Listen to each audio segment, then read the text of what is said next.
Good evening student. अभी issue of share ही चल रहा है, लेकिन आज न्यू टॉपिक स्टार्ट करूंगा। ठीक है, जिस टॉपिक का नाम है share issued for consideration other than cash.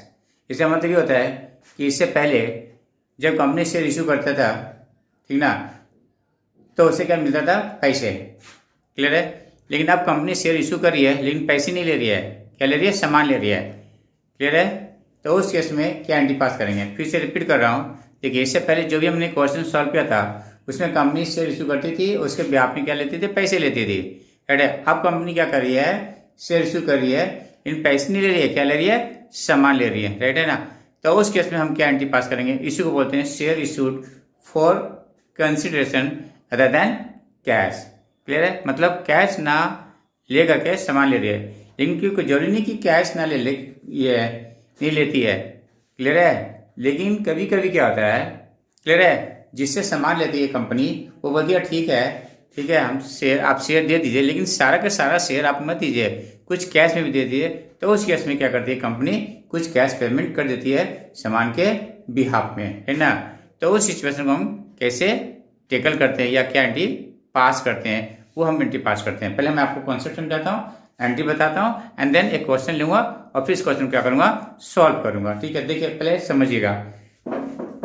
Share issued for consideration other than cash, इसका मतलब समझ में आ गया कि कंपनी सामान परचेज कर रही है और उसके बिहाफ में कैश ना दे करके क्या दे रही है? अपनी कंपनी का क्या दे रही है? शेयर दे रही है। क्लियर है। लेकिन मैंने बताया कि 100% शेयर नहीं देती। कभी कभी कुछ कंपनी बोलती है या कुछ ये सेलर बोलता है कि सर ठीक है, आप कंपनी का शेयर तो दे ही रहे, लेकिन कुछ मुझे कैश भी चाहिए। तो उस केस में हम क्या कर देते हैं? कैश ही पेमेंट कर सकते हैं। इसका मतलब इस पर से बोल सकते हैं कुछ कैश है और कुछ शेयर है, ऐसा बोल सकते हैं। क्लियर है। ओके, ध्यान देखिए। पहले एंटी में समझाता हूँ। एंटी क्या होता है समझने की कोशिश कीजिएगा। In the books of the company, in the books of a company, in the, देख लो बेटा, in the books of a company कैंडी पास होते हैं for assets purchase by company, for assets, for assets purchase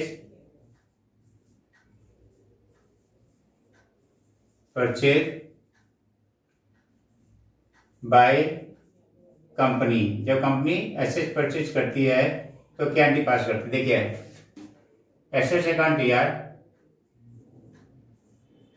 assets account DR to vendor company. Vendor company मतलब इसको दूसरे word में क्या बोलेंगे? Seller company. Seller company. यदि कंपनी का नाम दिया रहेगा, मतलब सेलर कंपनी का नाम दिया रहेगा, तो सेलर कंपनी का नाम हम यहाँ पे लिख देंगे। जब सेलर कंपनी का नाम नहीं दिया रहेगा, यहाँ पे क्या लिखेंगे? वेंडर लिखेंगे। यहाँ पे क्या लिखेंगे? From purchasing price, from purchasing price, from purchase price, जिस प्राइस पर क्या बोले? खरीद रहे हैं। ठीक है।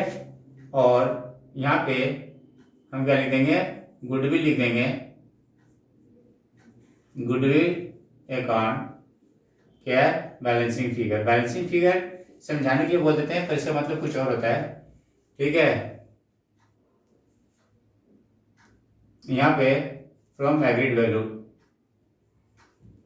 फ्रॉम एग्रीड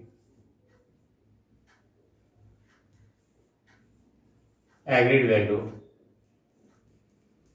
ठीक है। और to capital reserve,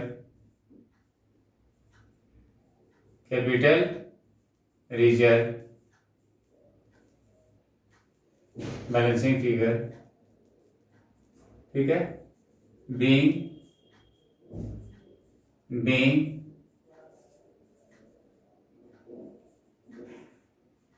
being assets purchase.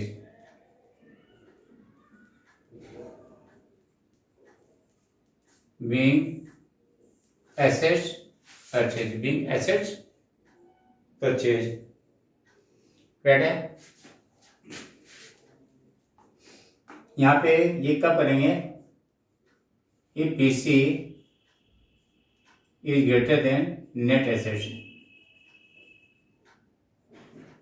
Net assets, PC मतलब परचेस प्राइस, नेट एसेट से ज्यादा का तो गुडविल आ जाएगा। ठीक है, यहाँ पे PC is less than net assets, net assets. Here PC means purchase consideration. Here PC means purchase consideration. Purchase consideration मतलब कितने प्राइस का आपने खरीदा, और net assets means total assets minus liabilities. Net assets is equal to total assets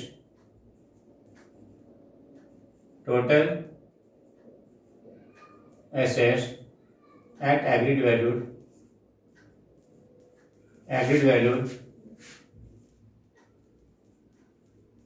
minus liabilities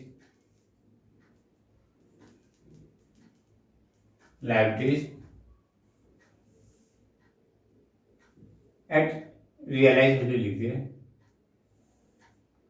net assets equal to total assets at realise value eight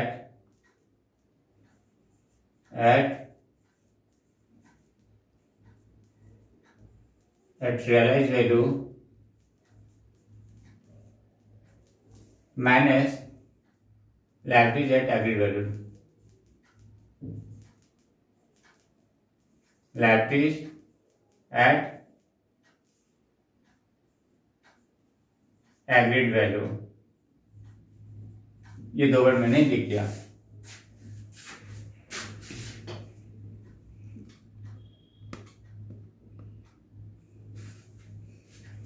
okay, अब देखिए, if part of purchase price paid in cash, if part of purchase price paid in cash,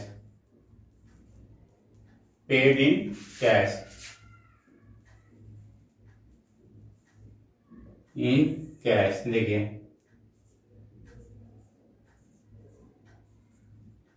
vendor account दिया to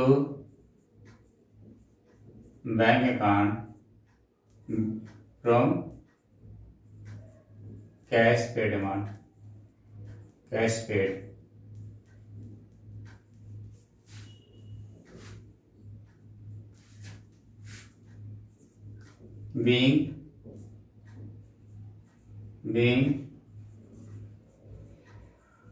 being part of purchase price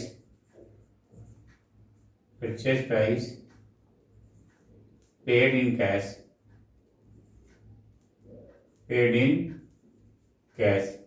ये concept है आपका, paid in cash.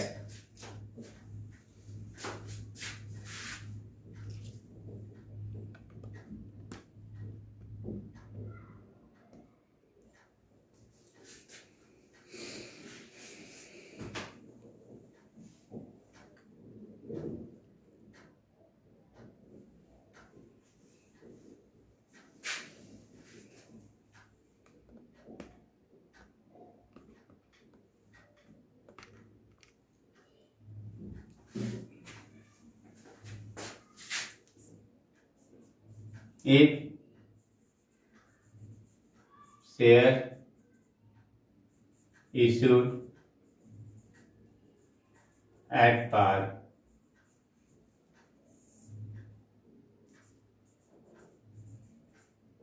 vendor account DR to share capital account being share issued at par being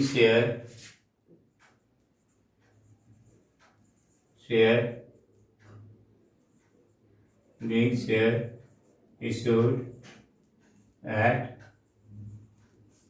par. If share issued at premium, if share issued kitchen के पास है, sorry kitchen का जो अलमारी वहां पे है,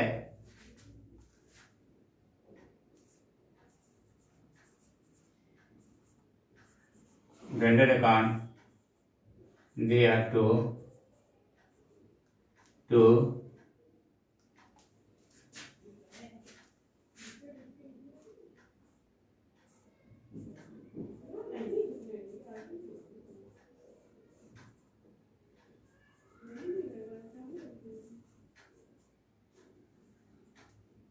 number of share into face value of one share.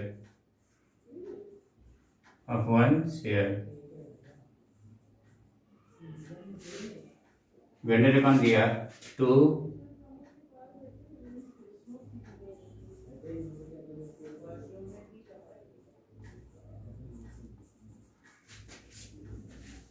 यहाँ पे है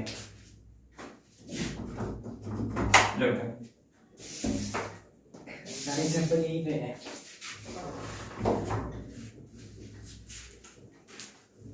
When you convert to share capital account to SPR account, being share issued at premium, being share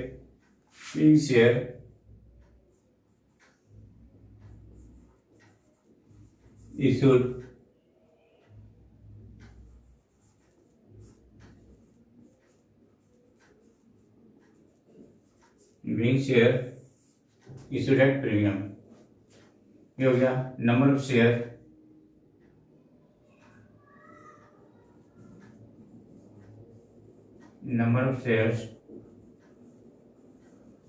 into face value of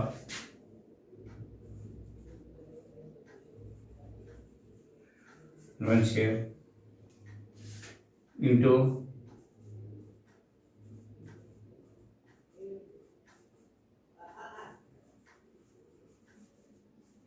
number of shares into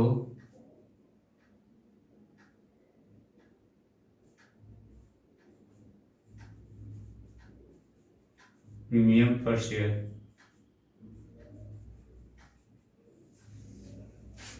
ठीक बेटा, देखिए student, इसमें मैंने concept बता दिया, एंट्रीज भी बता दिया। फिर से एक बार रिपीट कर देता हूँ। एंट्री क्या होता है? Share issued for consideration other than cash में। ध्यान से देखिए एंट्री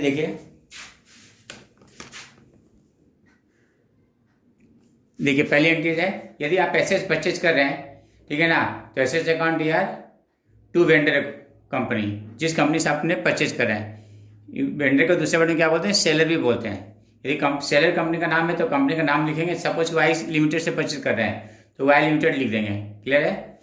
और यदि एसेट्स वेंडर कंपनी से ज़्यादा है, ठीक है, जितना मैं परचेज किया उस से ज़्यादा है तो गुडविल आ जाएगा। समझ में आ रही मेरी बात? समझने की कोशिश कीजिए कि ना, एसेट सपोज की 10 लाख है, समझने की कोशिश कीजिए। एसेट कितने का? 10 लाख है और आप पेमेंट करो 11 लाख, 1 लाख ज़्यादा पेमेंट करें ना, तो किस चीज़ का पेमेंट करें? गुडविल का पेमेंट करें तो गुडविल 1 लाख आ जाएगा। सपोज एसेट आपकी जो है 9 लाख है और आप पेमेंट कर रहे हैं सपोज कि 8 लाख, तो 1 लाख आपने क्या करा? कम पेमेंट करें तो वो कैपिटल रिजर्व आ जाएगा। वही मैंने लिखा है, ठीक है, ओके। तो लिखा है एसेट अकाउंट दिया फ्रॉम एग्रीड वैल्यू, जितने भी एग्रीड में हुई है। फिर गुडविल अकाउंट यदि आपका पेमेंट ज़्यादा है और नेट एसेट्स कम है, to vendor company, to capital reserve का ये कब होगा? जब आपके पास नेट एसेट ज़्यादा है और पेमेंट आपने कम किया था। अभी क्वेश्चन करूंगा तो और भी क्लैरिटी आएगा, ठीक है। इसकी एंट्री पास कर दिया बीइंग एसेट्स परचेज। फिर बोल रहा है यहाँ पे पीसी का मतलब है, यहाँ लिखा है, यहाँ पीसी लिखा है मैंने, PC means purchase consideration. Purchase consideration का मतलब होता है कि जितना प्राइस आपने क्या किया, पेमेंट किया, जितना आपने पेमेंट किया या जिस प्राइस आपने एसेट्स को खरीदा। ओके, और नेट एसेट्स मतलब total assets at realise value minus liabilities at agreed value, उसको बोलते हैं एसेट्स, नेट एसेट्स। ओके, एक part of purchase price paid in cash, यदि जितना मैं अपने खरीदा उसका कुछ पार्ट कैश में पेमेंट करें तो एंट्री पास कर दूंगा वेंडर अकाउंट या टू बैंक अकाउंट, जितना आपने पेमेंट किया, being part of purchase price paid in cash. ठीक है,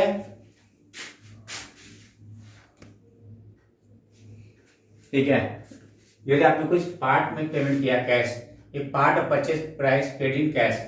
सपोज 10 लाख में 10 लाख का सामान परचेज किया, 2 लाख आपने कैश पेमेंट कर दिया, मान के चलिए, तो लिख दूंगा वेंडर अकाउंट यार to bank 2 lakh being part of purchase price paid in cash.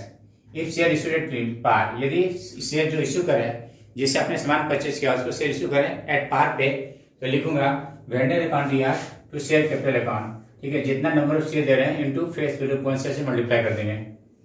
If share issued at premium, तो वेंडर अकाउंट यार to share capital account to SPR, number of share into face value point share, number of share into premium per share. ये आपका entry, इससे ज्यादा की entry नहीं है। Okay, ठीक है, ये कॉन्सेप्ट बेटा ओवर हो गया, राइट है। Okay, thank you.